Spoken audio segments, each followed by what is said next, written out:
नमस्कार मित्रांनो 1 एप्रिल 2024 पासून नवीन आर्थिक वर्ष सुरू होणार आहे। तर या नवीन आर्थिक वर्षाच्या पहिल्या दिवशीच काही महत्त्वाचे बदल लागू होणार आहेत आणि त्या बदलांपैकी 3 महत्त्वाचे बदल आपण या व्हिडिओमध्ये जाणून घेणार आहोत। अतिशय महत्त्वाचे हे 3 बदल आहेत, तर सर्वसामान्य नागरिकांना हे बदल माहीत असणे आवश्यक आहे। तेव्हा मित्रांनो, त्या संदर्भात सविस्तर माहिती आपण या व्हिडिओमध्ये जाणून घेणार आहोत। व्हिडिओ शेवटपर्यंत पहा आणि चॅनलवर नवीन आला असाल तर चॅनलला आवश्यक सबस्क्राइब करा। चला जास्त न वेळ घेता व्हिडिओ सुरू करूया। तर पहा मित्रांनो, पहिला बदल, तुमचे सुकन्या समृद्धी योजनेत खाते असेल तर हे जाणून घ्या, नाहीतर तुम्हाला दंड भरावा लागू शकतो। तर मित्रांनो, या सुकन्या समृद्धी योजनेत एका आर्थिक वर्षात कमीत कमी 250 रुपये भरता येतात, परंतु 31 मार्च 2024 पर्यंत ही कमीत कमी रक्कम भरू शकता, नाहीतर तुमचे खाते निष्क्रिय करण्यात येते। त्यामुळे मित्रांनो, तुमच्या खात्यामध्ये रक्कम नसेल तर 31 मार्च पर्यंत भरून घ्या, नाहीतर तुम्हाला दंड भरावा लागू शकतो।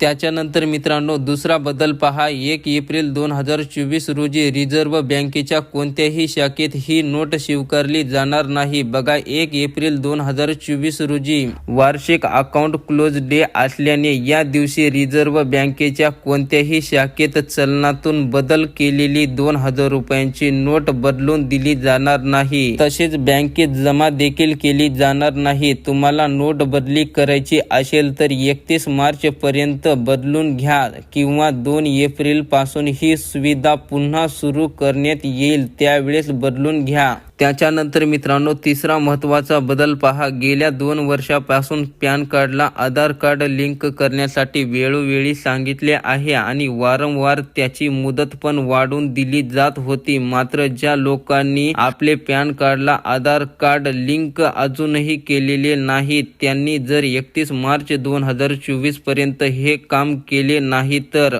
त्यांचे पॅन कार्ड 1 एप्रिल 2024 पासून निष्क्रिय केले जातील। म्हणजेच मित्रांनो, बँकेतील कोणताही मोठा व्यवहार त्यांना करता येणार नाही। याशिवाय निष्क्रिय झालेले पॅन कार्ड सक्रिय करण्यासाठी डबल 1000 रुपयांचा दंड भरावा लागेल। तेव्हा मित्रांनो, 31 मार्च पर्यंत आपल्या पॅन कार्डला आधार लिंक नसेल तर करून घ्या। तर मित्रांनो, पॅन कार्डला आधार लिंक कसे करायचे तेही घर बसल्या या संदर्भात मागे आपण व्हिडिओ बनवला आहे। तुम्हाला तुमच्या पॅन कार्डला आधार कार्ड लिंक केले नसेल तर तो व्हिडिओ पाहून तुम्ही अगदी 2 मिनिटात तुमच्या मोबाईल मधून पॅन कार्डला आता आधार लिंक करू शकता। त्या व्हिडिओची लिंक या व्हिडिओच्या डिस्क्रिप्शन मध्ये दिली आहे। तर अशा प्रकारे मित्रांनो, हे 3 महत्त्वाचे बदल 1 एप्रिल पासून लागू होणार आहेत। मित्रांनो, व्हिडिओला लाईक करा आणि असेच महत्त्वपूर्ण अपडेट जाणून घेत राहण्यासाठी चॅनलला आवश्यक सबस्क्राइब करा। धन्यवाद।